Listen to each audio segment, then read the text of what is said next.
friends. Today we're going to put on our scientist hats. So can everybody put on your scientist hats? We're going to be scientists today, and we're going to see what happens to hot air and what happens to cold air. Okay, so I'm going to do a little experiment, and first thing I want to say is you cannot do this by yourself at home. If mom and dad want you to do it again, they can help you, but you cannot do this because we're going to be using some hot water. So let's see what happens with hot air and cold air. So I have a bottle here. Mr. Bob drank the Diet Coke that was inside, and there's nothing left in here. Oh, really? There's nothing left in here?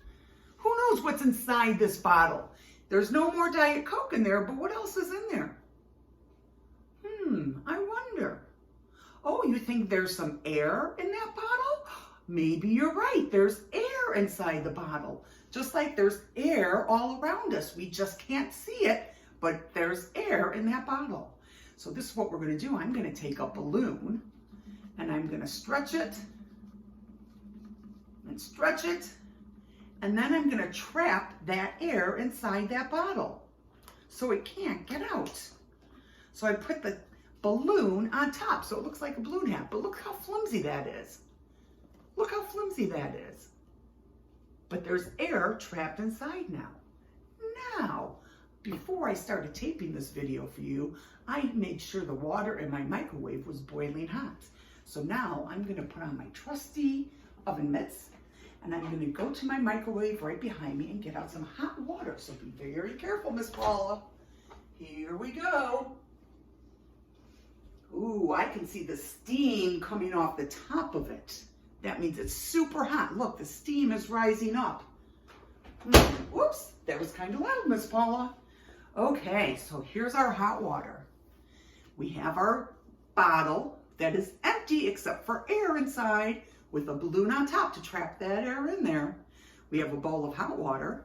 Here I have a bowl of some, oops, I just dropped one. Here I have a bowl of some ice. And now I'm going to take this water and pour it in the bowl of ice slowly.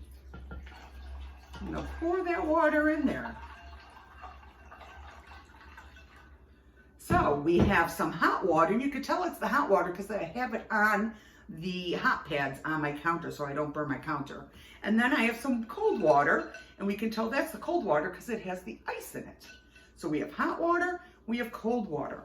I wonder what's going to happen if I put this bottle in the hot water. I wonder what's going to happen. We maybe need to observe using our eyes to see what's going to happen to this bottle or this balloon when I put it in the hot water. Are you ready? So I'm going to stay and see. This is where your parents have to help you because you shouldn't be putting your hands anywhere near this hot water. But I could be very careful. Oh my goodness, what's happening? What happened to that balloon? Look at that. What's happening? Oh my goodness, it's like blowing up the balloon.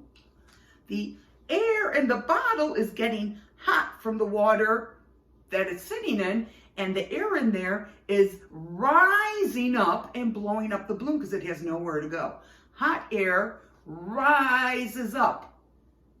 And look, it blew up the balloon a little bit. Isn't that cool? Wow. Now, I wonder what would happen if I moved that bottle over into the cold water.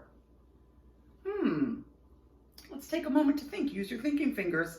The hot water makes the air inside heat up, and the hot air rises up into the balloon because it has nowhere else to go. I wonder what's going to happen in that cold water. Should we try? Okay, I'm going to very carefully switch it over. Oh, look, it's still blown up a bit, but now what's happening? Oh no! What's happening to the balloon? Can you see? It's getting smaller and smaller. So the cold water makes the air in there stay dense and fall down and collapses the balloon. Oh, look, it collapsed the balloon.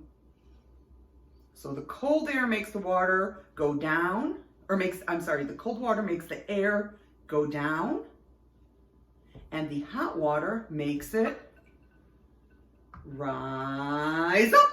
There he goes. Isn't that cool?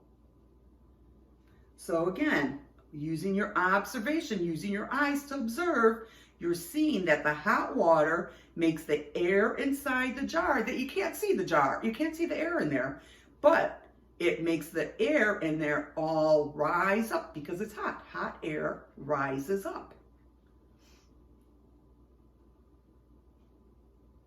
And then what happens when we put it in the cold water? It starts to deflate and go down because there's no more hot air in there that's rising up. It's staying down. Oh. Should we try it one more time, friends? Okay, ready? Let's put it in the hot water and see if it rises up. Up, there it goes.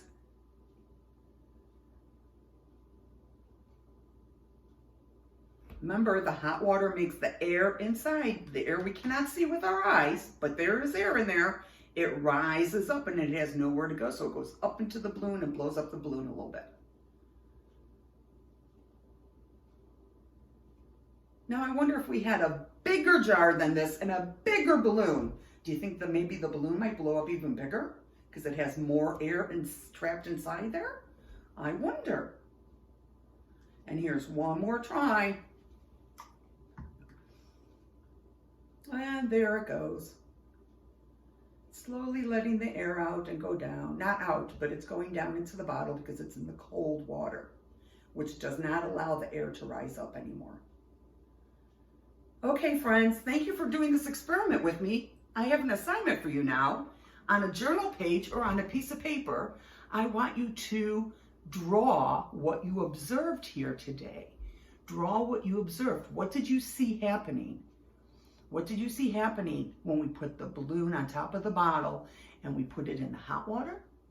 And what did you see happening when we put the balloon into the bottle into the cold water? Have mom or dad load it into our shared Google photo album, and then we can discuss it on Friday. Okay? Have fun. Thanks for coming. Bye-bye.